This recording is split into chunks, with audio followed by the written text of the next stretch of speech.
بسم الله الرحمن الرحيم يا أيها المزمل قم الليل إلا قليلا نصفه أو انقص منه قليلا أو زد عليه ورتل القرآن ترتيلا إنا سنلقي عليك قولا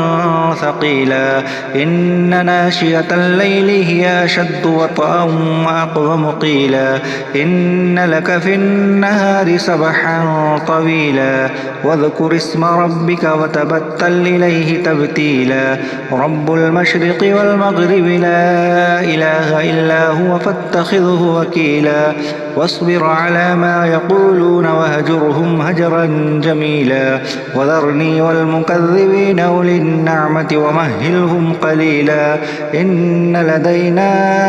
أنكالا وجحيما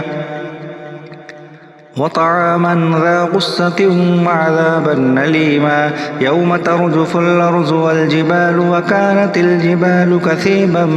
مهيلا إنا أرسلنا إليكم رسولا شاهدا عليكم كما أرسلنا إلى فرعون رسولا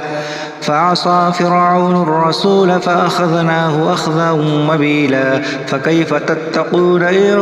كفرتم يوما يجعل الولدان شيبا السماء منفطر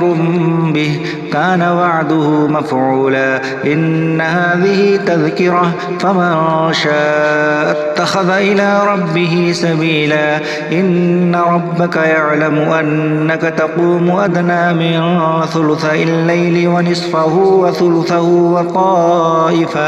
وطائفة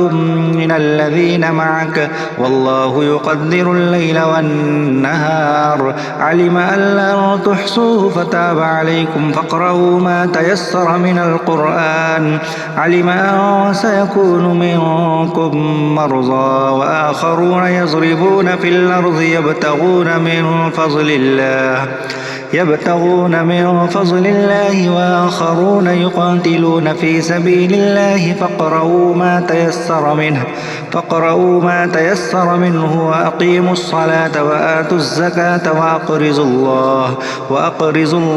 قرضا حسنا وما تقدموا لأنفسكم من خير تجدوه